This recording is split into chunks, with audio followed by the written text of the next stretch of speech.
السلام عليكم ورحمة الله وبركاته. إن الحمد لله نحمده ونستعينه ونستغفره ونعوذ بالله من شرور أنفسنا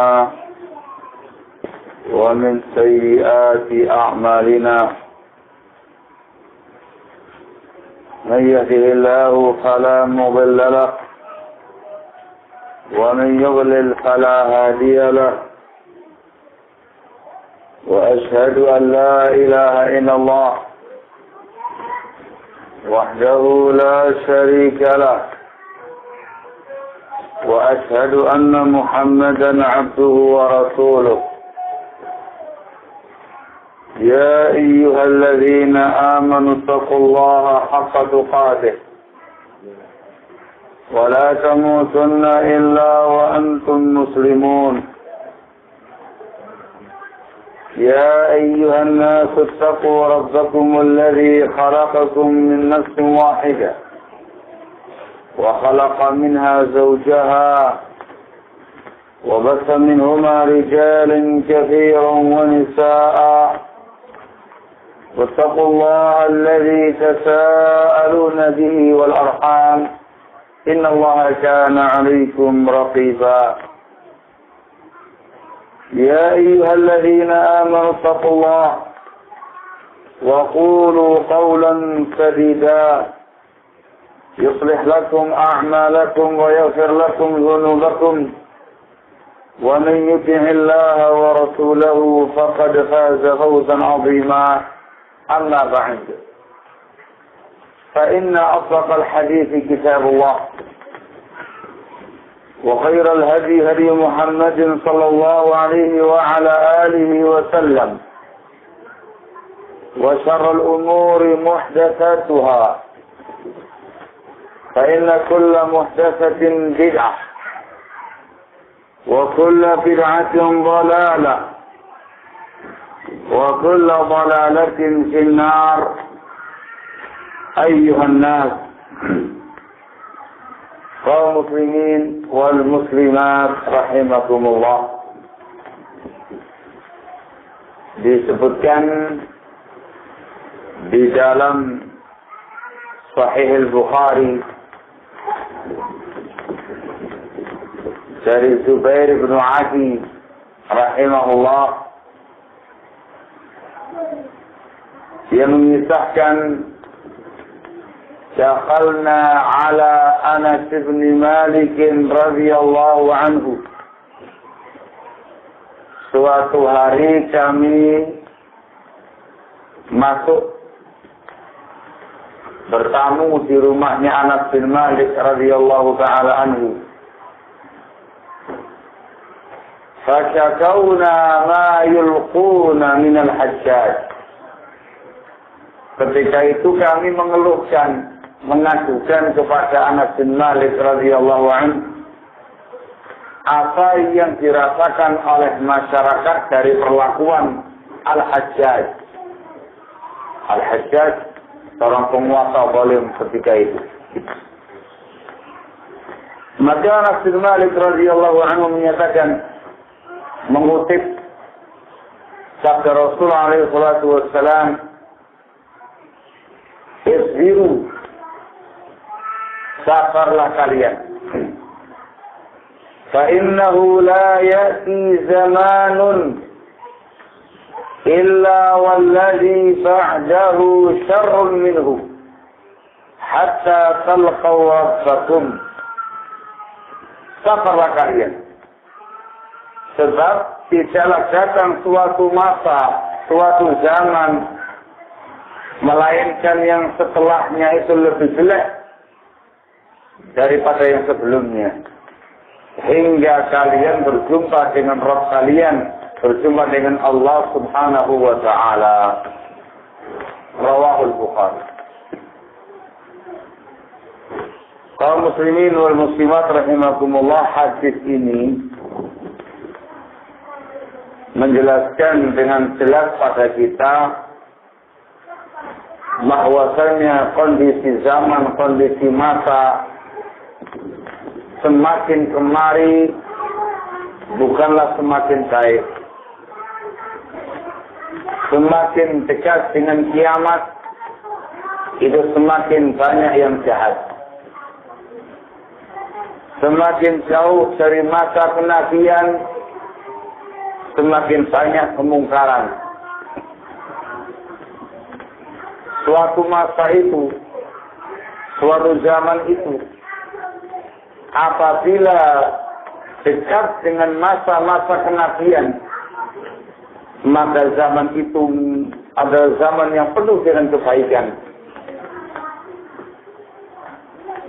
Namun sebaliknya, suatu zaman itu apabila jauh dari masa-masa kenabian, maka pada zaman itu terdapat sekian banyak kejelekan-kejelekan, kerusakan-kerusakan. Bukan semata-mata kerusakan dunia, tapi lebih daripada itu kerusakan-kerusakan pada agama. Banyak penyimpangan-penyimpangan, banyak fitnah-fitnah, banyak orang yang tidak mampu mempertahankan agamanya, tidak mampu mempertahankan prinsipnya, dikarenakan kerusakan, kemungkaran yang ada pada zaman itu. Kaum muslimin wal muslimat rahimakumullah, kita harus menyadari, kita sekarang ini tinggal di suatu masa, di suatu zaman yang sangat jauh dari masa kenabian. Tinggal di suatu masa yang sesungguhnya dekat dengan kiamat. Tanda-tanda kiamat sudah banyak yang bermunculan. Sudah banyak yang keluar. Seperti yang diberitakan oleh Rasulullah SAW. Itu artinya kita hidup di suatu masa yang di dalamnya penuh dengan kemungkaran. Suatu masa yang di dalamnya penuh dengan kerusakan. Penyimpangan-penyimpangan. Fitnah-fitnah. Hal-hal yang membuat seseorang muslim dan muslimah bersusah payah untuk menjaga agamanya.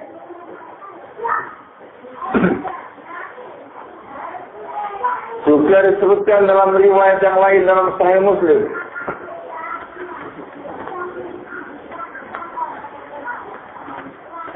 Dari sahabat Abu Hurairah radhiyallahu taala anhu wa ardhah, Rasulullah sallallahu alaihi wa ala alihi wasallam pernah bersabda, "Badiru bil a'mali fitana, kaqita'il lailil mublim, yusbihu ar-rajulu mu'mina wa yumsi kafira, aw yumsi mu'mina wa yusbihu kafira, yabi'u dinahu bi'aradin minad dunya." Kata Rasulullah SAW, hendaklah kalian bersegera beramal sebelum datang fitnah-fitnah seperti serpian-serpian malam yang gelap. Pagi hari orang itu mukmin, sorenya dia telah kafir. Atau sorenya dia mukmin, paginya dia telah kafir. Dia menjual agamanya dengan sedikit urusan dunia. Riwayat ini kaum muslimin wal muslimat rahimakumullah terjadinya pada akhir zaman. Di mana pada zaman itu terlalu banyak yang namanya fitnah. Dari mulai fitnah syubhat, penyimpangan-penyimpangan dalam beragama, penyimpangan-penyimpangan dalam memahami agama, munculnya berbagai macam kekufuran, berbagai macam praktek kesyirikan, munculnya berbagai macam bentuk bid'ah di tengah-tengah masyarakat, juga fitnah syahwat, munculnya berbagai macam kemaksiatan, kemungkaran di tengah-tengah masyarakat. Yang akhirnya orang-orang pada masa itu susah untuk memegangi agamanya. Mudah untuk berubah. Mudah untuk menyimpang. Bahkan mudah untuk murtad dari agamanya. Paginya mukmin, sorenya sudah kafir. Sorenya mukmin, paginya sudah kafir. Rasul menjelaskan sebabnya dikarenakan mereka tersibukkan dengan urusan dunia, rela menjual agamanya karena sedikit masalah urusan dunia. Apa yang disampaikan Rasul alaihi salatu wassalam ini sudah kita saksikan di zaman kita sekarang ini. Kita sekarang ini kaum muslimin wal muslimat rahimakumullah hidup di suatu masa yang penuh dengan fitnah. Berbagai macam bentuk kesyirikan ada. Berbagai macam bentuk kekufuran ada. Berbagai macam bentuk penyimpangan, bid'ah di mana-mana. Yang namanya maksiat, kemungkaran, dosa-dosa di mana-mana. Ada di zaman sekarang ini. Itu berarti kondisi zaman yang kita hidup di dalamnya itu luar biasa. Banyak sekali penyimpangannya, banyak sekali kerusakannya, banyak sekali kemungkarannya. Suatu zaman yang sudah banyak kerusakannya. Dari sini kaum muslimin wal muslimat rahimakumullah, kita sebagai seorang muslim dan muslimah yang tahu kewajiban beribadah kepada Allah Subhanahu wa taala, yang ingin mengharapkan kebahagiaan di dunia dan di akhirat, yang ingin selamat dari penyimpangan dunia dan akhirat nanti. Kita di sini memiliki segudang kewajiban, memiliki segudang tugas untuk menyelamatkan kita, diri kita masing-masing, dan menyelamatkan keluarga kita semua dari penyimpangan tadi, dari fitnah tadi, dari kerusakan tadi, yang inti menyelamatkan diri kita dari keluarga kita dari api neraka. Cukup banyak tugas kita ini. Kalau secara pribadi, individu kita masing-masing, tugasnya ialah istiqamah di atas agama Allah yang mulia ini. Bagaimana supaya kita bisa istiqamah? Bukan semata-mata bagaimana kita bisa berislam. Alhamdulillah jadi muslim. Bukan semata-mata bagaimana kita bisa beribadah. Bukan semata-mata bagaimana kita bisa beramal atau mengerjakan amal ketaatan. Bukan semata-mata itu. Tetapi tugas kita yang paling inti adalah bagaimana kita bisa istiqomah di atas agama ini. Istiqomah di atas ibadah kepada Allah ini. Istiqamah di atas amal soleh yang kita kerjakan selama ini. Istiqamah di atas sunnah Nabi alaihi salatu wassalam. Ini yang paling penting. Ini yang paling susah. Dikarenakan kondisi-kondisi yang saya bawakan di atas. Untuk bisa istiqamah. Yang pertama ialah kita harus lebih bersemangat di dalam mengkaji ilmu agama Allah yang mulia ini. Mempelajari bimbingan Al-Quran, mempelajari bimbingan sunnah Rasul alaihi salatu wassalam dengan pemahaman yang benar. Dikarenakan ilmu agama itulah bi'idznillah ta'ala wa taufiqih, ilmu agama inilah yang bisa membimbing kita ke jalur yang benar. Ilmu agama inilah yang bisa membukakan mata hati kita. Kita bisa membedakan mana yang syirik, mana yang tauhid, mana yang kufur, mana yang iman, mana yang bid'ah, mana yang sunnah, mana yang taat, mana yang maksiat, mana yang mungkar, mana yang ibadah dengan ilmu agama. Bukan dengan ilmu-ilmu yang lain. Ilmu dunia tidak bisa berbuat apa-apa dalam perkara satu ini. Keahlian dalam urusan duniawiyah tidak bisa berbuat apa-apa dalam perkara satu ini. Teknologi yang mutakhir tidak bisa berbuat apa-apa dalam satu ini. Yang mampu dengan taufik dan izin dari Allah Subhanahu wa taala membimbing kita ke jalur yang benar adalah ilmu syar'i, ilmu agama Allah Subhanahu wa taala. Maka cara pertama kita harus semangat, memiliki semangat yang lebih dalam mempelajari agama Allah Subhanahu wa taala, mempelajari bimbingan Islam yang tertera dalam Al-Qur'an dan dalam sunnah Rasulullah sallallahu alaihi wasallam dengan pemahaman yang benar.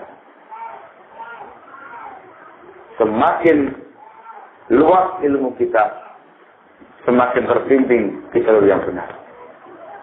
Semakin sedikit ilmu kita, bahasa lain, semakin jahil, semakin bodoh kita tentang perkara agama, maka semakin besar kemungkinan kita menyimpang ke jalur yang membahayakan. Ini yang pertama. Bekalnya adalah ilmu syar'i. Kemudian yang kedua, ialah meningkatkan amal soleh takwa kita kepada Allah Subhanahu wa taala. Mengamalkan ilmu yang kita pelajari. Mengamalkan ilmu yang telah kita telaah. Ilmu bukan sebagai pajangan. Bukan sebagai simpanan. Tapi ilmu diamalkan dalam kehidupan sehari-hari. Takwa. Untuk meningkatkan takwa kita kepada Allah Subhanahu wa taala. Wa tazawwadu fa inna khairaz zadi taqwa. Hendaklah kalian wahai kaum muslimin berbekal dan sebaik-baik bekal kalian adalah takwa kepada Allah Subhanahu wa taala. Allah mengatakan dalam ayat yang lain lagi, ya ayyuhalladzina amanu in tattaqullaha yaj'al lakum furqana. Wahai orang-orang yang beriman, kalau kamu bertakwa kepada Allah, Allah akan jadikan untuk kalian furqan, pembeda. Yang bisa membedakan mana yang hak, mana yang batil. Mana yang benar, mana yang salah. Mana yang halal, mana yang haram. Dengan takwa Allah.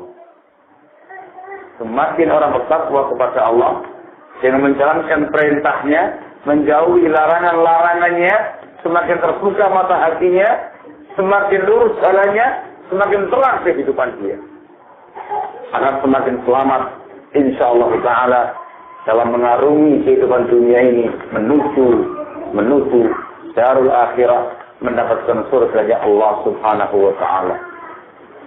Ilmu dan takwa. Kemudian yang ketiga, yang harus terperhatikan baik-baik supaya mampu istiqamah di atas bimbingan agama Allah yang mulia ini. Yang ketiga ialah kita harus mencari teman yang saleh dalam bergaul. Intiqaul ikhwah. Selektif di dalam mencari teman bersahabat. Selektif dalam mencari teman karib. Yang kita cari adalah seseorang yang mukmin, seseorang yang bertakwa kepada Allah, yang saleh, yang memiliki akidah yang benar, akidah yang bersih, akhlak yang mulia. Dikarenakan persahabatan kaum muslimin wal muslimat rahimakumullah, persahabatan itu memiliki pengaruh yang luar biasa. Oleh karena itu Rasulullah sallallahu alaihi wasallam mengatakan dalam hadisnya, la tusahib illa mu'mina, Wala ya'kul ta'amaka illa taqi. Kamu jangan bersahabat karib kecuali dengan orang yang beriman. Dan jangan sampai memakan makanan kamu kecuali orang yang bertakwa kepada Allah. La tusahib illa mu'mina. Jangan bersahabat karib kecuali dengan orang yang beriman. Juga dalam riwayat yang lain, Rasul alaihi salatu wassalam bersabda, Al-mar'u ala dini khalilihi, falyanzur ahadukum man yukhalil. Seseorang itu tergantung agama sahabat karibnya, teman dekatnya. Maka lihat dengan siapa dia bersahabat karib. Kaum muslimin wal muslimat rahimakumullah, perlu dipahami. Bedakan antara sahabat karib dengan muamalah umum dengan kaum muslimin. Ya, bedakan sahabat karib dengan muamalah secara umum dengan kaum muslimin. Kalau muamalah secara umum dengan kaum muslimin normal dengan prinsip ukhuwah Islamiyah, innamal mu'minuna ikhwah. Ketemu orang tegur sapa, ketemu orang mengucapkan salam. Ada yang sakit dijenguk, ada yang butuh bantuan dibantu, ada yang lemah dikuatkan, ada yang fakir dikasih bantuan. Secara umum, tidak ada masalah dengan semua lapisan masyarakat kita kaum muslimin, bahkan yang non-muslim sekalipun. Itu muamalah secara umum dengan kaum muslimin. Tetapi terkait dengan sahabat karib, di mana kita selalu bermajlis dengan dia, suka dan suka bersama dengan dia, tempat curhat kepada dia, dia tahu kita, kita tahu dia, interaksi yang terus-menerus dengan dia. Sahabat karib yang satu ini harus selektif. Tidak bisa sembarangan Anda bersahabat, tetapi harus dipilih orang-orang yang betul-betul beriman kepada Allah, yang bertakwa kepada Allah, yang bagus akidahnya, yang bagus akhlaknya, yang mulia orangnya. Dikarenakan persahabatan ini memiliki pengaruh yang sangat besar. Barakallahu fikum. Kata Rasulullah, al-mar'u ala dini khalilihi. Orang itu tergantung agama teman dekatnya. Falyanzur ahadukum man yukhalil. Maka lihat dengan siapa dia bersahabat karib. Terlalu banyak orang yang dulunya soleh, dulunya berakhlak mulia, begitu dia bersahabat dengan orang-orang jahat, berubah. Terlalu banyak orang yang dulunya Masya Allah, luar biasa akhlaknya, luar biasa ibadahnya, luar biasa akidahnya. Begitu bergaul dengan sembarang orang, menyimpang. Itu dikatakan pengaruh persahabatan kaum muslimin rahimakumullah. Maka muamalah secara umum pembahasannya lain. Kita muamalah dengan luas pada kaum muslimin. Ketemu orang tegur sapa, menyampaikan salam dan segala macam secara umum. Tapi secara umum, adapun terkait dengan persahabatan, sahabat karib itu harus pilih-pilih teman. Manjalat janah, kata orang-orang Arab. Siapa yang biasa bermajlis dengan seseorang akan jenis. Kalau majlisnya bersama dengan orang yang baik, sama-sama baik. Kalau majlisnya dengan orang yang jelek, sama-sama jelek. Kalau majlisnya dengan orang yang memiliki akhlakul karimah, akan bagus akhlaknya. Kalau majlisnya dengan orang yang akhlaknya rusak, akan rusak pula akhlaknya. Kalau majlisnya dengan orang yang ahli ibadah, semangat ibadahnya. Kalau majlisnya dengan orang yang malas ibadah, ikut malas juga ibadahnya. Kalau dia majlisnya dengan orang yang akidahnya kuat, iman dan takwanya kuat, akan kuat pula akidah iman dan takwa. Dan ini betul-betul poin yang sangat penting untuk bisa istiqomah. Cari sahabat karib Ingat ya sahabat, karib yang betul-betul mulia. Mulia pada akidahnya, mulia pada ibadahnya, mulia pada akhlaknya, mulia pada kesehariannya. Barakallahu fikum. Ini yang insyaallah taala akan mempermudah kita istiqamah di atas bimbingan Allah yang mulia ini, istiqamah di atas agama Allah yang mulia. Ilmu, takwa, selektif dalam mencari sahabat karib. 3 kunci utama pengertian azakumullah kaum muslimin wal muslimat rahimakumullah supaya kita mampu dan bisa insyaallah dengan taufik, dengan hidayah, dengan izin dari Allah istiqamah di atas agama yang mulia ini di tengah-tengah kondisi zaman, kondisi masa yang penuh dengan kerusakan ini, yang penuh dengan penyimpangan ini, yang penuh dengan kemungkaran yang ada ini. Ini terkait dengan individu kita masing-masing. Kemudian kaum muslimin rahimakumullah, di pundak kita ada tugas dan beban yang lebih berat lagi. Yaitu tatkala kita ini sudah berumah tangga.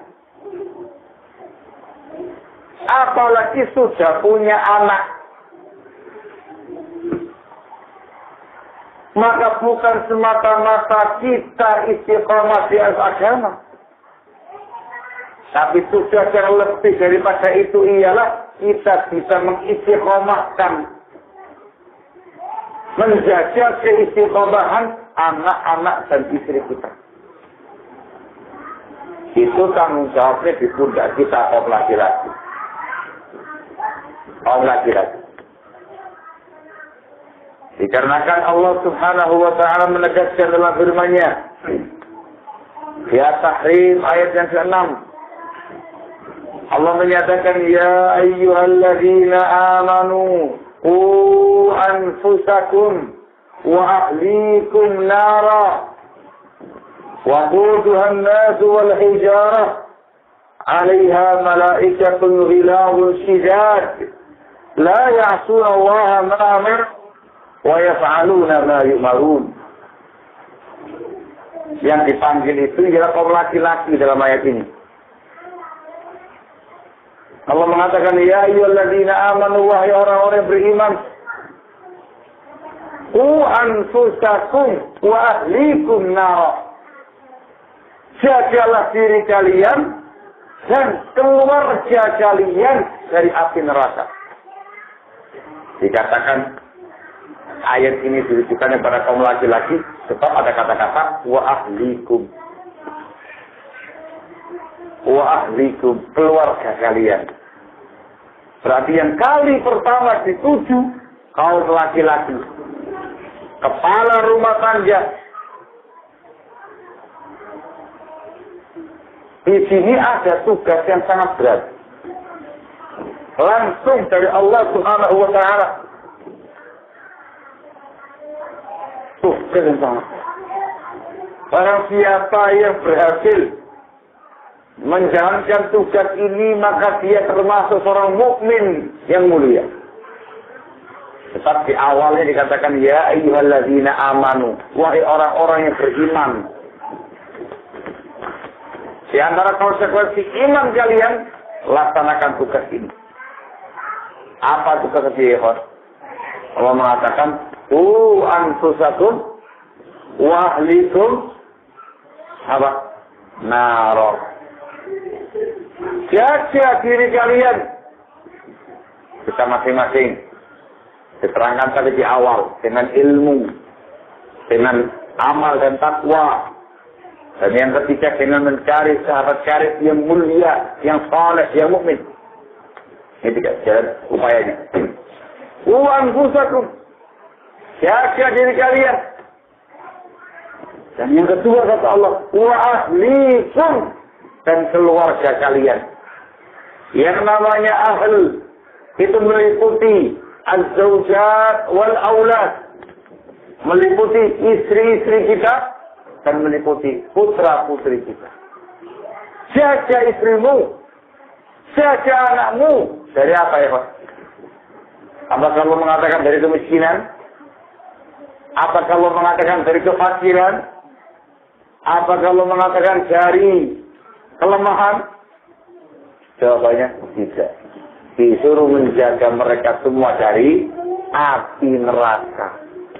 Naro, ku anfusakum wa ahlikum naro, dari api neraka.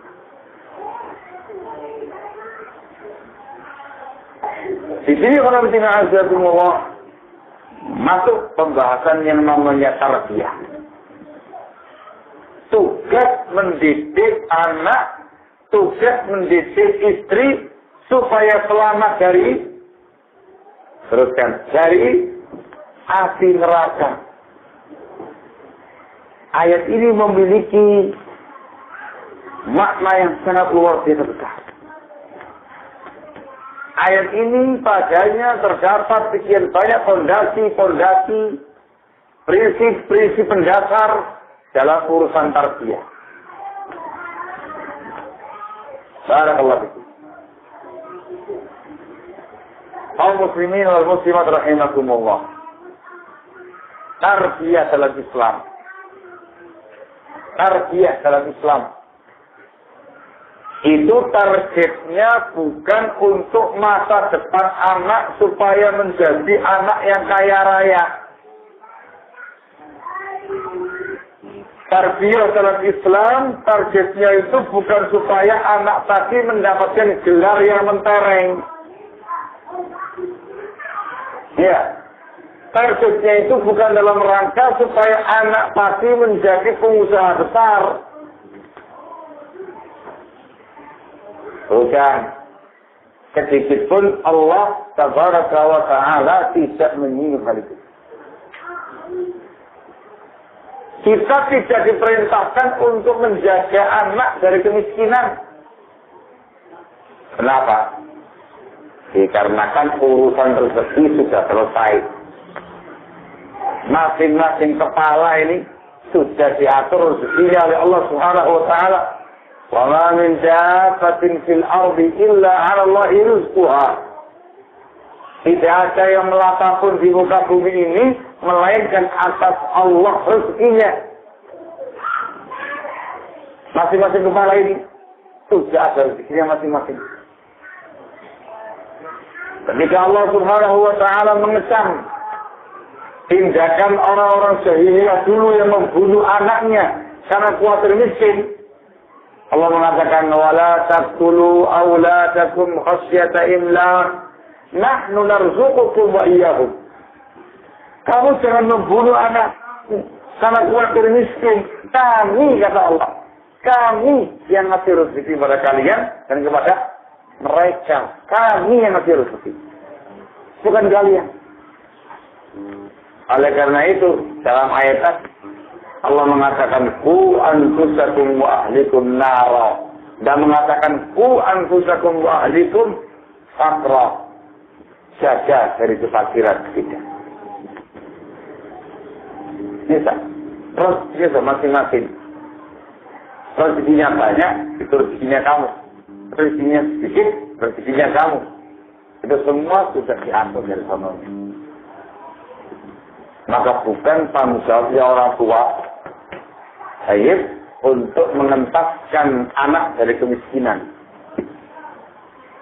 Terus ya apa maksudnya? Gak usaha. Nggak masalah. Nanti gimana anak kita makan? Terus bagaimana? Urusan dunia akan jalan dengan sendirinya. Ya, jalan dengan sendirinya. Intinya, tarbiyah dalam Islam, sekali lagi, tarbiyah dalam Islam itu bukan dalam rangka mengentaskan anak dari kemiskinan. Rezeki sudah diatur oleh Allah Subhanahu wa Ta'ala. Tetapi tarbiyah dalam Islam mengentaskan anak kita, mengentaskan keluarga kita, istri kita dari ancaman api neraka. Bagaimana caranya istri kita itu selamat dari neraka? Bagaimana caranya supaya anak kita itu selamat dari api neraka? Itu target tarbiyah dalam Islam. Barakallahu fikum. Alhamdulillah, kaum muslimin wal muslimat rahimakumullah, untuk mencapai target ini. Maka dalam Islam tarbiyah itu dibangun di atas beberapa pondasi. Ada yang namanya usul tarbiyah. Pondasi-pondasi dasar-dasar pendidikan dalam Islam. Yang harus dilalui dan dijalani oleh masing-masing orang tua, baik orang tua kandung atau orang tua didik. Ini semua diambil dari ayat tadi. Yang pertama,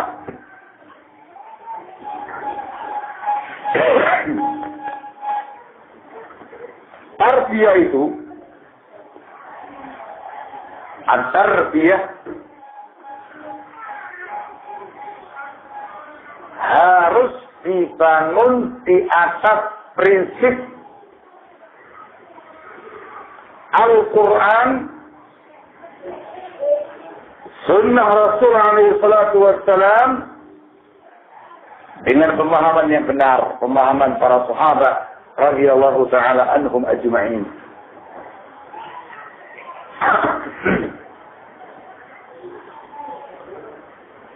Ini dasar tarbiyah. Al-Quran itu hak, Sunnah Rasul itu hak, pemahaman para sahabat itu hak, dengan kesepakatan semua pihak. Tidak ada yang menentang. Yang menentang adalah orang-orang yang menyimpang. Maka dasar tarbiyah, barakallahu fikum, tarbiyah itu harus dibangun di atas bimbingan Al-Quran, bimbingan Sunnah, dengan pemahaman yang benar, pemahaman para sahabat. Ini fondasi awal, paling dasar. Semua yang berkaitan dengan tarbiyah nanti harus disesuaikan dengan satu ini. Harus disesuaikan dengan satu ini. Yang pertama terkait dengan masalah murabbinya. Itu bahasa murabbi. Muallimnya, mudarrisnya, ustadznya, ustazahnya, betul. Namanya sama ya. Atau orang tuanya. Yang satu ini harus seseorang yang mengerti Al-Quran, mengerti Sunnah, dan memahaminya dengan pemahaman yang benar. Ini kunci. Maka mudarisnya, entah orang tuanya atau orang tua didiknya. Yang kedua, terkait dengan durus, terkait dengan mata pelajaran atau muatan tarbiyahnya, itu harus dibangun di atas bimbingan Al-Quran, As-Sunnah, dengan pemahaman para sahabat. Muatannya. Nah, kunci. Yang ketiga, terkait dengan kaifiyatut tarbiyah, tariqatut tarbiyah, tata cara kaifiyah, tariqah mentarbiyah keluarga, mentarbiyah anak, juga harus dibangun di atas dasar Al-Quran, As-Sunnah, dengan pemahaman yang benar. Ini tiga kunci utama pada sebuah tarbiyah. Semua harus dibangun dengan satu fondasi utama ini. Barakallahu. Kalau tiga poin tadi, pada mudarisnya, pada muatan tarbiyahnya, pada tariqah tarbiyahnya, betul-betul sesuai dengan bimbingan Al-Quran, sesuai dengan bimbingan Sunnah, sesuai dengan pemahaman yang benar, maka dinyatakan sebagai tarbiyah sahihah, pendidikan yang benar. Hasilnya nanti insyaallah ta'ala dengan taufik dan hidayah dari Allah Subhanahu wa ta'ala semata, anak tersebut akan selamat dari yang namanya api neraka, dikarenakan dia selamat dari berbagai macam penyimpangan-penyimpangan yang ada di dunia ini. Ini kunci. Dan harus menyatu. Mudarisnya beres. Ya, ustadznya yang ngajar ini atau orang tuanya ini, masya Allah, sesuai dengan Al-Quran, sunnah dengan pemahaman para sahabat. Muatan tarbiyahnya, tariqah tarbiyahnya, sesuai dengan tujuan yang tadi. Maka anak itu nanti akan ditarbiyah, dididik, dibimbing di bawah naungan Al-Quran dan sunnah dengan pemahaman yang benar. Diarahkan ke jalur yang benar, diarahkan kepada jalur mustaqim, jalan yang lurus, jalannya para anbiya wal mursalin, jalannya para as-sahabatul kiram ajma'in, jalannya kaum mukminin, kaum muslimin. Barakallahu. Ini kunci. Barakallahu.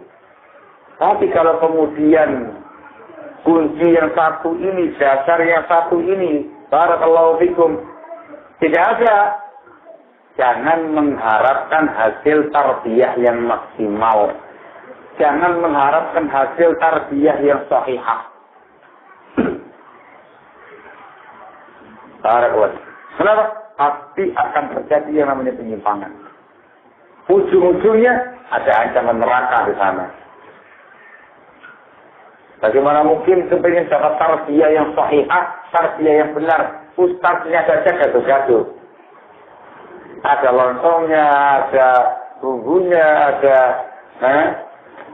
sayur-mayurnya dan segala macamnya. Ya kalau gaduh-gaduh banyak dimakan. Tapi kalau orang dikatakan gaduh-gaduh, macam-macam, ada pemikiran yang aneh, pemahaman yang menyimpang dan segala macamnya, tidak sesuai dengan bimbingan yang benar.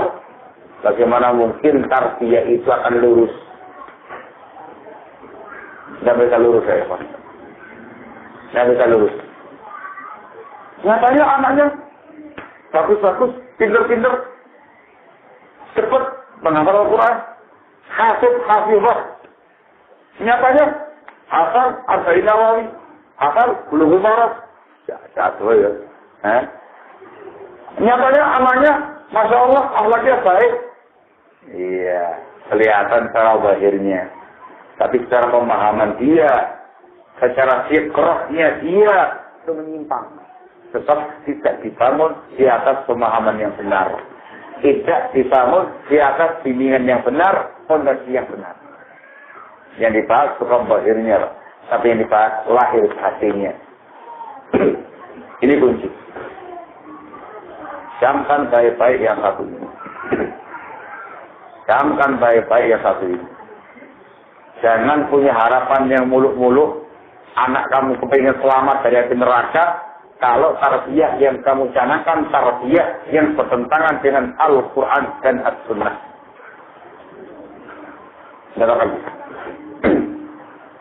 Ini yang pertama. Fondasi yang kedua.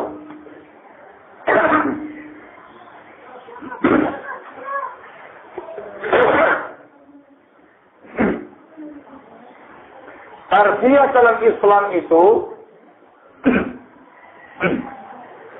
dibangun di atas fondasi tarbiyah imaniyah, diniyah. Tarbiyah imaniyah, diniyah. Pendidikannya itu basisnya basis iman dan agama. Pendidikan keimanan dan pendidikan agama. Meliputi akidahnya, meliputi ibadahnya, meliputi adab-adab akhlaknya, meliputi muamalah-muamalahnya, meliputi kesehariannya. Tarbiyah dalam Islam membenahi itu semuanya. Membenahi akidahnya anak supaya betul sahih akidahnya. Membenahi ibadahnya anak supaya betul sahih ibadahnya. Membenahi adab akhlaknya anak supaya punya etika yang bagus. Membenahi muamalahnya anak supaya support dengan masyarakat dengan cara yang benar. Membenahi keseharian itu anak dengan bimbingan iman dan agama. Barakallahu. Iman dan agama. Sehingga murni tarbiyahnya itu tarbiyah imaniyah, tarbiyah diniyah. Barakallahu. Tarbiyah berbasis iman dan agama. Barakallahu itu. Ini kalau kita kepingin ku anfusakum wa ahlikum nar. Jangan punya harapan yang muluk-muluk mimpi. Anak saya kepingin selamat dari neraka. Ternyata tarbiyah yang kamu tanamkan, tarbiyah maliyah. Tarbiyah harta benda. Harap selamat anakmu.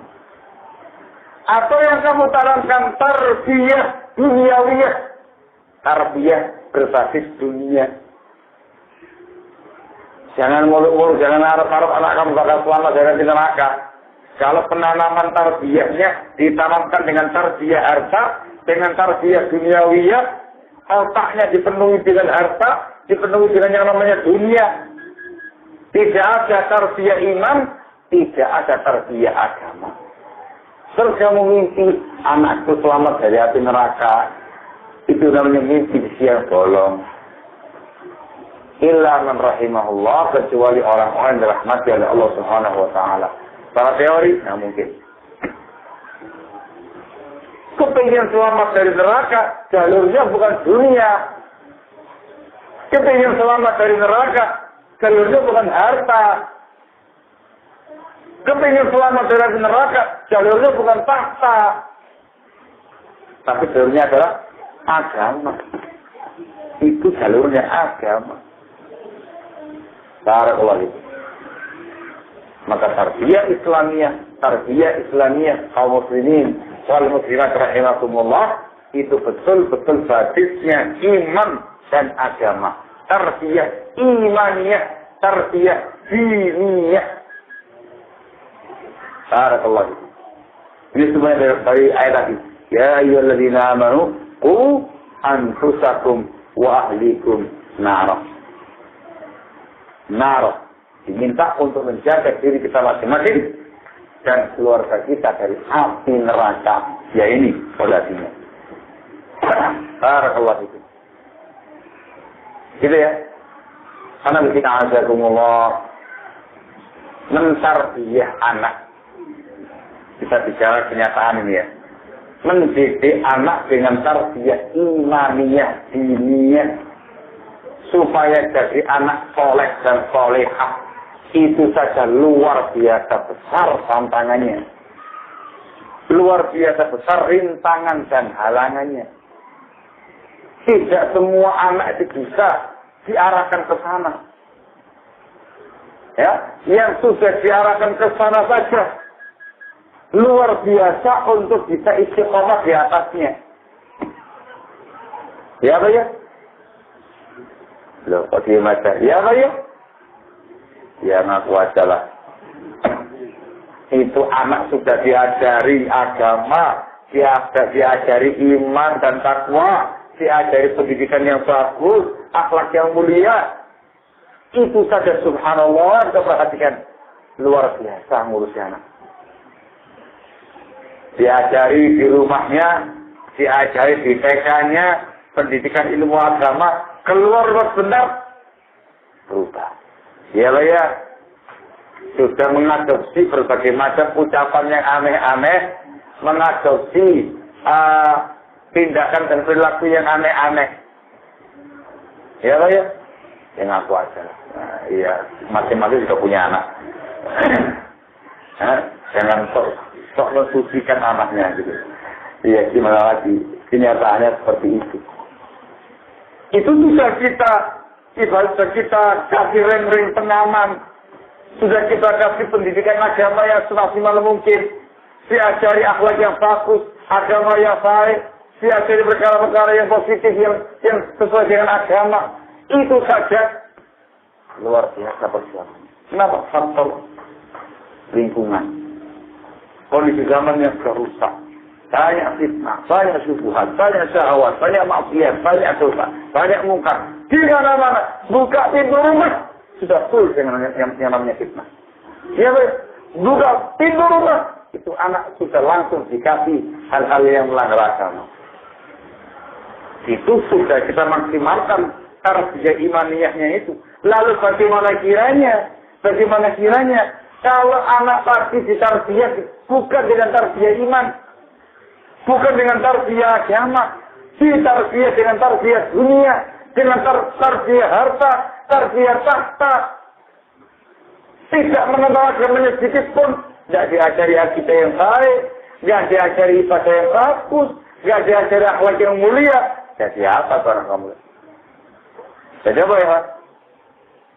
Jadi apa? Wallahu a'lam bishawab, illa man rahimahullah, kecuali orang-orang yang dirahmati oleh Allah dapat hidayah langsung dari Allah. Teorinya, antum perhatikan ya Pak. Kerusakan pada anak sangat dahsyat di zaman sekarang ini. Tidak usah bicara anak yang sudah kecil, yang masih kecil-kecil, yang kelasnya masih TK, yang kelasnya masih tingkat SD. Sudah luar biasa kerusakannya itu. Sudah luar biasa penyimpangannya. Sudah sangat jauh dari bimbingan agama Allah Subhanahu wa ta'ala yang mulia itu. Jangan tanya yang SMP, yang ABC. Jangan tanya lagi yang tingkat SMA, Allahul Musta'an. Hanya bisa lurus kepala, hanya bisa mengurus saja. Jangan tanya lagi yang lebih besar daripada itu. Kerusakan di mana-mana. Sebuah kenyataan dan fenomena yang tidak bisa dipungkiri karena kesina azab. Apa sebab di antaranya? Apa sebabnya di antaranya? Dikarenakan tarbiyahnya bukan tarbiyah iman, bukan tarbiyah agama, tapi tarbiyahnya itu dunia, harta, getaka. Ditanamkan pada anak tadi itu. Nanti kalau gede, jadi pengusaha gede, ya. Jadi orang besar, biasa. Nanti kamu kamu terus begitu. Tanamkan yang namanya dunia kepada anaknya. Dengan tanpa kontrol agama, dengan tanpa kontrol orang tua terkait dengan iman dan takwanya, rusak. Allahul musta'an wa la haula wa la quwwata illa billah. Kaum muslimin wal muslimat rahimakumullah. Kita sebagai seorang muslim dan muslimah tentu tidak menginginkan anak-anak kita hancur agamanya. Itu jelas. Tidak mungkin kita itu membiarkan anak kita hancur akidahnya, hancur ibadahnya, hancur akhlaknya, hancur masa depan akhiratnya. Tidak kepingin kita. Akan merasakan penyesalan kalau terjadi. Itu anak dibiarkan dengan tarbiyah tahta dan harta, kecil jadi anak berandalan, jadi anak preman, pergaulannya luar biasa, nabung dan segala macamnya, baru kamu merasakan. Dalam kepala, dalam dada, segala macam mengelus-elus di sini. Allah, ya anak jadi Allah. Tentu kita tidak bakal mau menuju ke arah sana. Tidak rela anak kita menjadi yang semacam itu. Tentu yang kita harapkan anak-anak kita, putra-putri kita, betul-betul putra-putri yang soleh dan solehah. Yang berbakti kepada orang tuanya. Yang bermanfaat untuk agamanya, untuk masyarakatnya. Menjadi anak yang barokah dunia dan akhirat. Yang ujungnya menjadi anak yang selamat dari api neraka. Maka camkan baik. Yang ingin saya tekankan di sini adalah terkait dengan wali santri. Luruskan niat Anda, dalam mentarbiyah anak.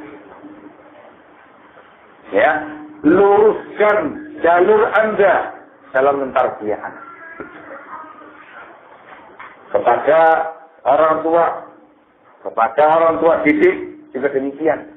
Luruskan niat Anda, luruskan jalur Anda dalam mentarbiyah anak-anak kaum muslimin. Semuanya harus dibangun dengan dua fondasi yang mulia tadi. Fondasi yang pertama, semuanya harus sesuai dengan bimbingan Al-Quran, bimbingan Sunnah Rasulullah SAW, dengan pemahaman yang benar. Dan yang kedua, harus dibangun di atas tarbiyah pendidikan iman, pendidikan takwa, agama. Barakallahu. Ini harus kita perhatikan baik-baik. Semua dalam rangka untuk menyelamatkan diri kita pribadi dan anak istri kita dari yang namanya api neraka. Ya ayyuhalladzina amanu qu anfusakum wa ahlikum nara. Wahai orang-orang yang beriman, jagalah diri-diri kalian dan keluarga kalian dari api neraka. Kaum muslimin wal muslimat rahimakumullah. Saya bacakan beberapa keterangan para ulama kita tentang ayat di atas. Ya ayyuhalladzina amanu qu anfusakum wa ahlikum nara. Supaya semakin memantapkan hati kita, memantapkan prinsip kita, memantapkan niatan kita untuk menghantarkan anak-anak kita pada tarbiyah iman dan agama yang kuat. Diriwayatkan dari Qatadah Ibnu Di'amah As-Sadusi Abdul Khattab, salah seorang ulama tabi'in, ketika menafsirkan ayat di atas qu anfusakum wa ahlikum nara, dia mengatakan ya'muruhum bi ta'atillah wa yanhahum 'an ma'siyatih. Dengan cara kita memerintahkan anak kita, keluarga kita supaya mentaati Allah dan melarang mereka semua dari maksiat kepada Allah. Singkat, supaya taat kepada Allah, jangan maksiat. Tarbiyah apa namanya? Tarbiyah agama. Mentarbiyah supaya istri kita, supaya anak kita menjadi keluarga yang taat kepada Allah Subhanahu wa ta'ala. Itu iman dan takwa.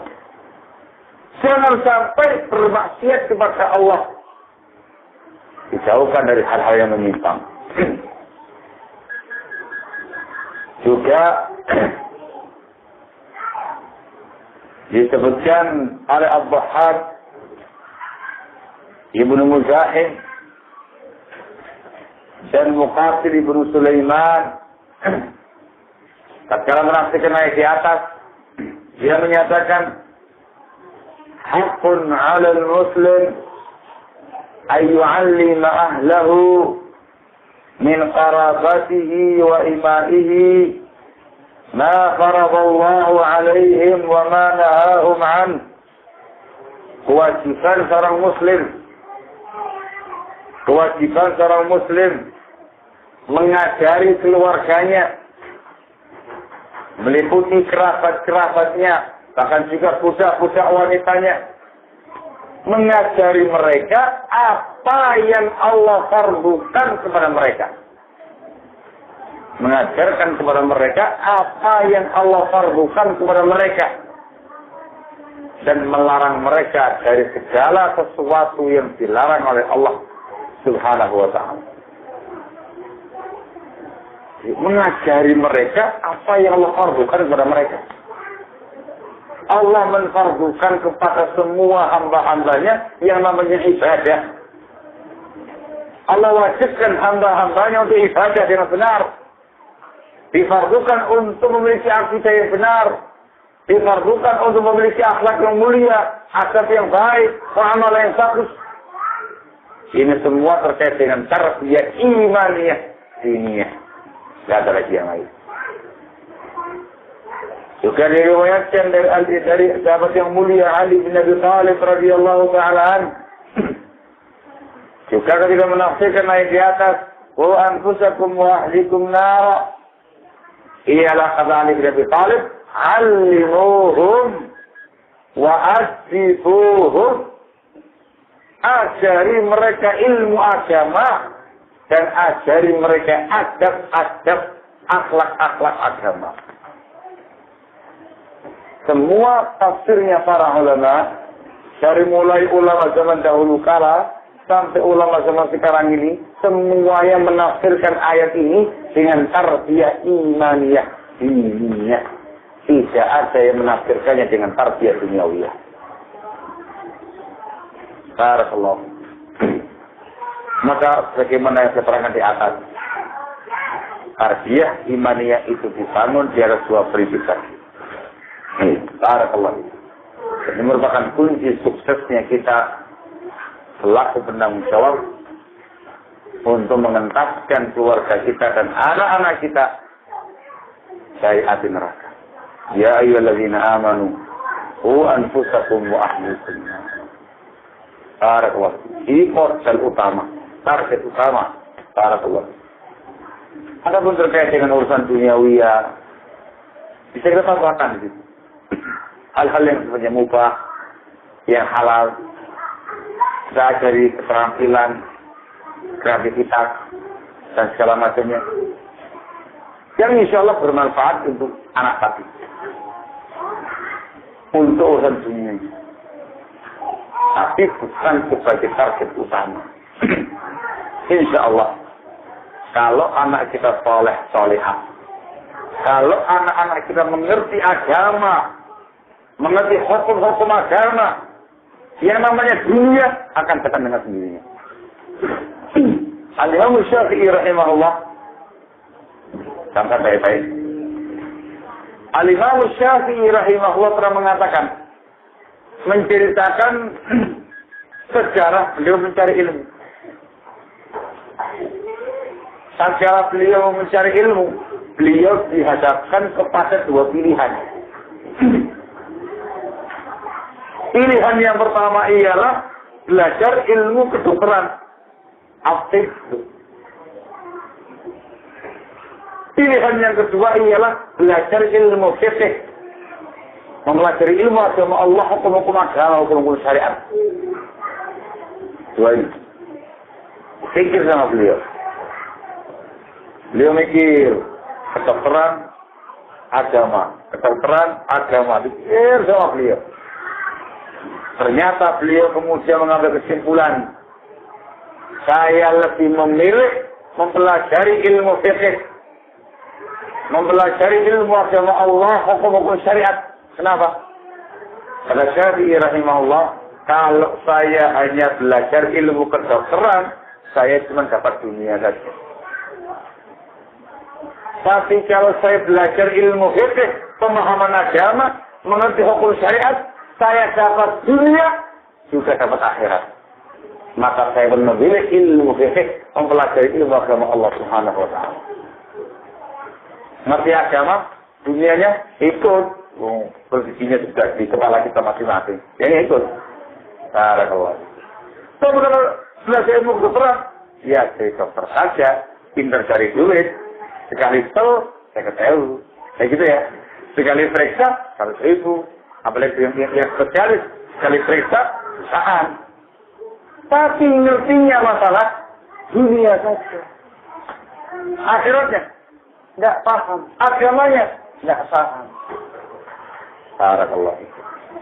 Itu pelajaran dari Imam Syafi'i rahimahullahu ta'ala. Bukan berarti kita melarang orang belajar ilmu medis, ilmu kedokteran. Tapi yang ditekankan di sini adalah kita lebih fokus pada tarbiyah imaniyah, tarbiyah diniyah. Terlalu banyak dokter, sedikit yang namanya orang alim. Terlalu banyak profesor, sedikit yang dikatakan sebagai alim besar. Terlalu banyak para tujar, para pengusaha, tapi jarang yang namanya ulama. Ya, Pak ya? Coba dimaksud. Ya, Pak ya ini. dokter di mana-mana, pengusaha di mana-mana, apalagi semua alim di mana-mana, ulama apa di mana-mana? Ulama bisa itu dengan jari.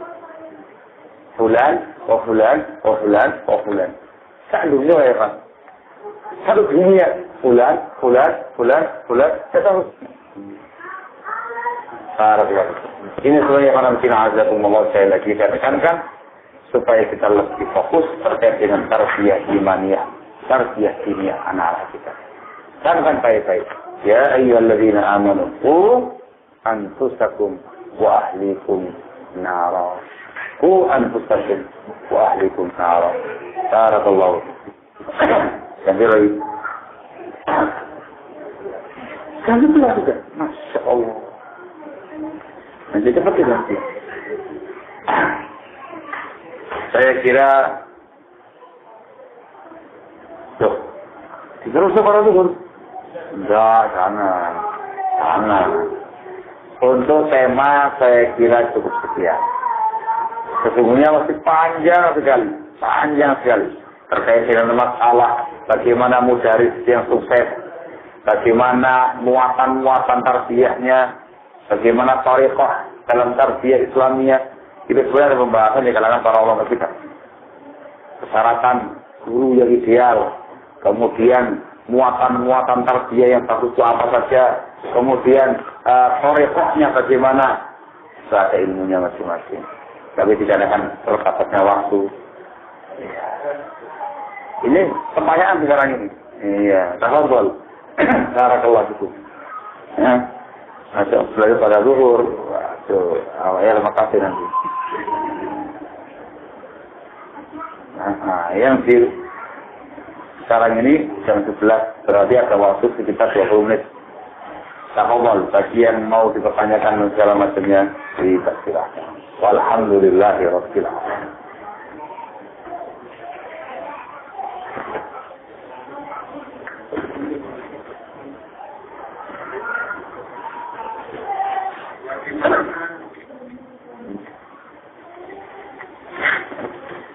Yang sudah terlanjur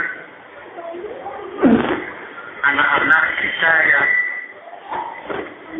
pendidikannya adalah pendidikan dari dunia, supaya mereka juga bisa selamat dari api neraka. Terima kasih. Masya Allah. Baik. Jawabannya, kalau pendidikan duniawiyah yang dia jalani itu sifatnya mubah. Sifatnya mubah, tolong ya. Kalau pendidikan duniawiyah yang dia hadapi, yang dia alami sekarang ini, perkara yang mubah, tidak ada padanya pelanggaran tadi, barakallahu fikum, maka tinggal dia diarahkan untuk waktu yang ada digunakan mempelajari ilmu agama. Jangan mikir dunia, dikirim, diajak untuk mempelajari ilmu agama Allah Subhanahu wa Ta'ala. Itu kalau yang dia pelajari itu mubah, tidak ada unsur pelanggaran agama itu. Dia sambil belajar dunia, sambil belajar ilmu agama. Diarahkan.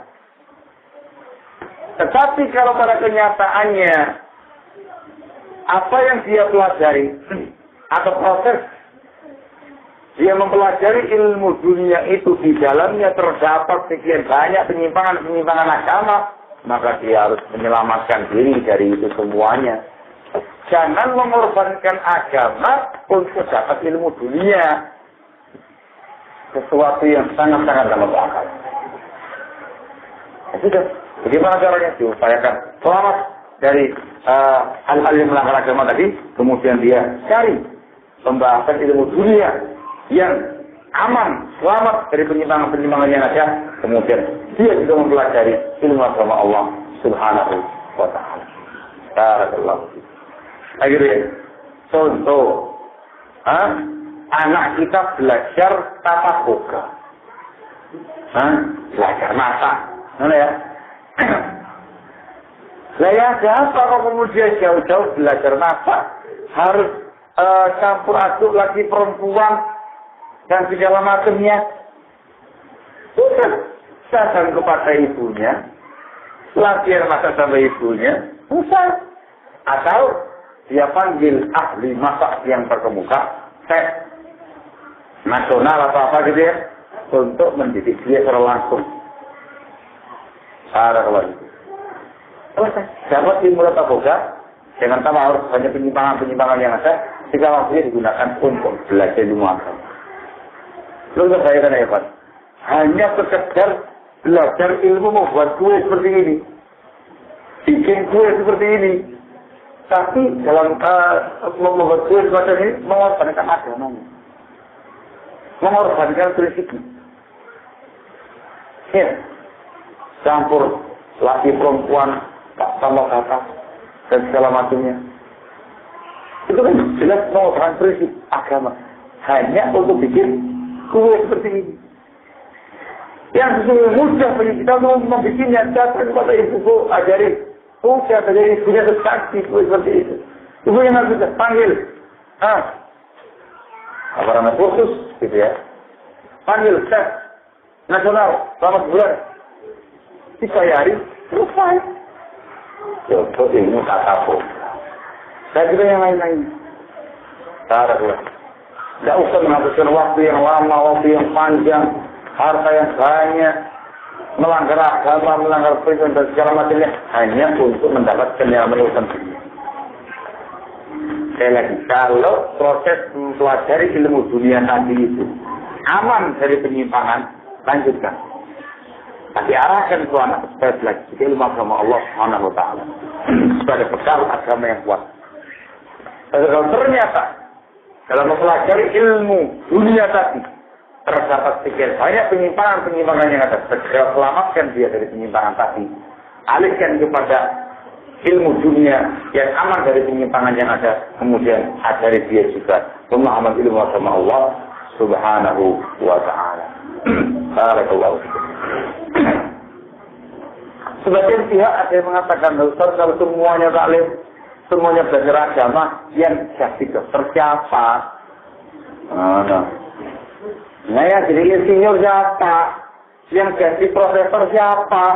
Yang jadi apa lagi? Bidan siapa? Yang jadi apa dia? Siapa? Maka semua jadi ulama. Masya Allah. Ya lihat. Betul saya jawab. Kita bikin kenyataan. Yang jadi ulama hanya sedikit. Iya, nyata. Siapa bilang orang yang agama kemudian semua jadi ulama? Enggak. Nah, semua jadi ulama. Artinya susah jadi ulama. Yang pertama. Yang kedua, cara kalau itu sudah banyak yang jadi dokter, sudah banyak yang jadi insinyur, sudah banyak yang jadi profesor.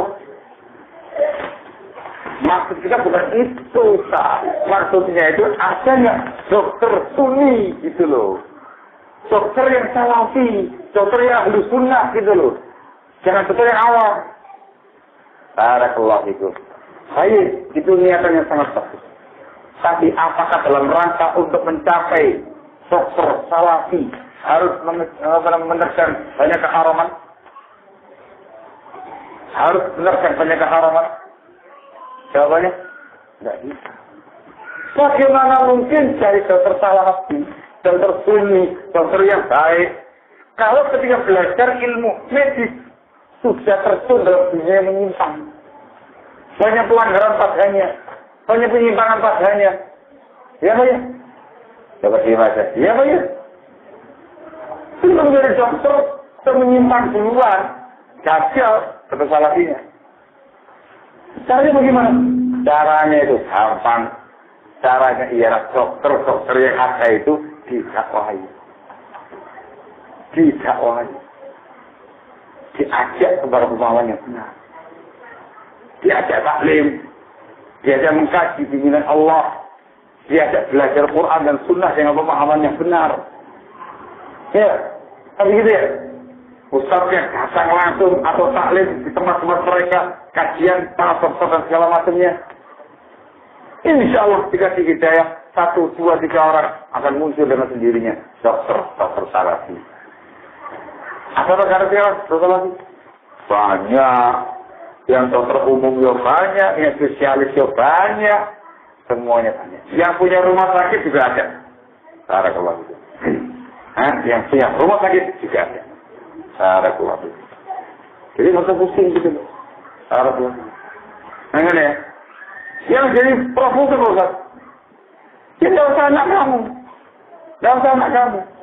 Anak kamu tarbiyah baik dengan tarbiyah iman, tarbiyah agama, supaya selamat dari neraka. Ya profesor, yang ada aja itu kamu dakwai dia. Kamu dakwai dia. Supaya dia mau kembali pada agama yang benar, menjadi profesor sunni. Masya Allah. Barakallahu. Nah gitu ya. Sebab proses menuju ke sana itu ya, terlalu banyak pelanggaran agamanya. Terlalu banyak penyimpangan agamanya. Kalau seandainya menuju ke sana, ubah semuanya, bersih dari pelanggaran, silakan. Tidak akan ada pelarangan barakallahu. Tapi dikarenakan secara kenyataan menuju ke sana itu terlalu banyak pelanggarannya, terlalu banyak penyimpangan agamanya, maka tidak bisa. Ku anfusakum wa ahlikum nara. Barakallahu. Jadi paham ya? Artinya bahasa kasarnya, jangan menjadikan putra putri kita sebagai kelinci percobaan. Jadi lah, kok nyoba, kok ngerti arah itu dari dokter sunni salafi. Coba katakan dari dokter ngawur, akidah rusak, akhlak bejat, ibadah palsu. Allahumma ta'ala.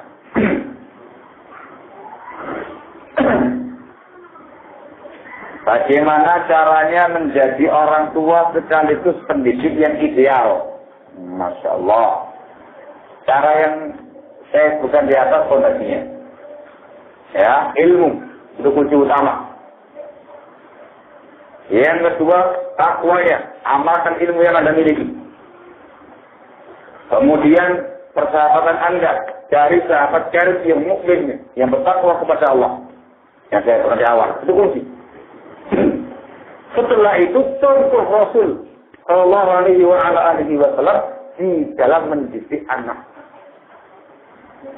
Emang gimana jalannya Rasul?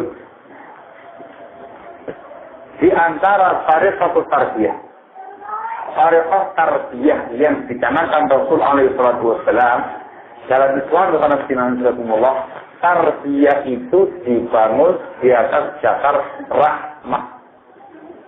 At-tarbiyatu mabniyatun 'ala rahmah. Tarbiyah itu dibangun di atas dasar kasih sayang. Tarbiyah itu dibangun di atas dasar kelembutan, kesantunan. Itu kunci. Allah mengatakan dalam firman dari Rasulullah sallallahu alaihi wasallam, "Fatima rahmatin minallahi linta lahum. Walau kunta faddan ghalidhal qalbi lan faddu min hawlik." Dengan rahmat dari Allah engkau wahai Rasul bersikap lembut kepada mereka. Kalau seandainya engkau orangnya kaku, kasar hatinya, kasar ucapannya, mereka semua akan lari dari sekitar engkau. Jika Rasul mengatakan dalam hadis dalam Sahih Muslim dan juga dalam Sahih Bukhari dari Aisyah radhiyallahu taala anha, Rasul mengatakan, "Innar rizqa la yakunu fi syai'in illa zanah, wa la yunza'u min syai'in illa syanah." Kelemah lembutan itu tidaklah ada pada sesuatu, melainkan pasti akan menghiasinya. Dan tidaklah kelemah lembutan itu dicabut dari sesuatu, melainkan pasti akan mencorengnya. Di mana ada kelembutan, pasti akan ada kebaikan. Di mana ada kasih sayang dan kelembutan, pasti akan ada keindahan. Sebaliknya, di mana hilang kelemah lembutan, hilang yang namanya kasih sayang, maka yang terjadi adalah kerusakan. dan kekerasan. Maka dalam Islam, tarbiyah itu barakallahu dibangun di atas dasar ar-rahmah, kasih sayang, ar-rizqu, kelemah lembutan, syafaqah, perhatiannya luar biasa. Apalagi yang dididik itu anaknya kita sendiri. Harus dididik dengan penuh kasih sayang, dengan penuh kelemah lembutan. Darah daging kita sendiri. Tidak mungkin ditempeli terus. Tidak mungkin kamu gebuk gitu. Maka tarbiyah itu harus dengan ketulusan hati, kasih sayang dari dalam hati, kelembutan, para orang, rahmat. Ini antara kuncinya. Di antara kunci yang lain, yang kedua ialah barakallahu menggunakan berbagai macam uslub dalam tarbiyah. Kulun fi mawdi. Menggunakan beberapa metode cara dalam tarbiyah sesuai dengan kondisinya masing-masing. Barakallahu. Di antaranya ialah dengan cara metode taklim, mengajarkan ilmu kepada anak. Juga di antara caranya ialah dengan cara su'alun wa jawab. Tanya jawab. Orang tua yang nanya, anak yang jawab. Orang tua menyatakan suatu pertanyaan, suatu kasus, anak belum jawab. Juga di antara caranya ialah al-qisah. Dengan cara ngasih kisah-kisah. Nah, tapi kisah yang baik, kisahnya para rasul, sirah nabawiyah, kisahnya para sahabat, para tabi'in, para ulama yang terkemuka. Wah, ini semuanya di antara cara-cara tarbiyah para rasul yang fleksibel sesuai dengan kondisinya masing-masing. Mentarbiyah anak yang di bawah 5 tahun, selain dengan mentarbiyah anak di atas 5 tahun. Dia sebenarnya menggunakan cara yang beragam, cara yang banyak, sesuai dengan kondisi masing-masing dalam tarbiyatul aulad. Barakallahu fikum. Ini surat Al-Fatihah dalam intinya contoh Rasulullah sallallahu alaihi wasallam. Masya Allah. Bagaimana cara Rasulullah sallallahu alaihi wasallam mendidik putra putrinya dan cucu-cucunya di setiap tahapan pendidikan, mulai dari bayi sampai dewasa. Jadi kita apa kalau kita membaca cara mendetail, Masya Allah,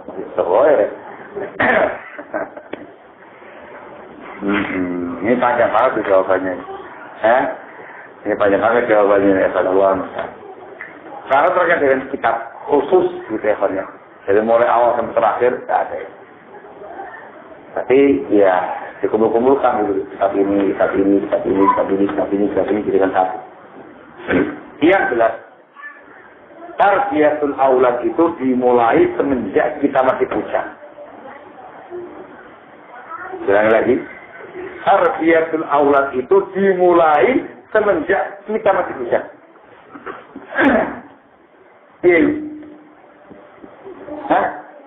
Sisanya ini harus berupaya semaksimal mungkin jadi laki-laki yang saleh. Yang perempuan jadi perempuan yang salihah. Yang kedua, begitu kita mulai proses masuk ke dalam rumah tangga, kita harus mencari istri yang salihah. Yang perempuan cari laki-laki yang saleh. Ikhtiaru zauja wa zauj. Memang kenapa? Ada hubungan apa dengan yang satu ini ya Pak? Yang dikarenakan ini asal muasalnya anak. Kan gitu ya? Kalau kita aja orang beling, bujurnya beling, ya jangan harap-harap seperti anak yang soleh dan soleh. Kita yang beling. Illa menerima Allah. Kitanya disolehkan dulu.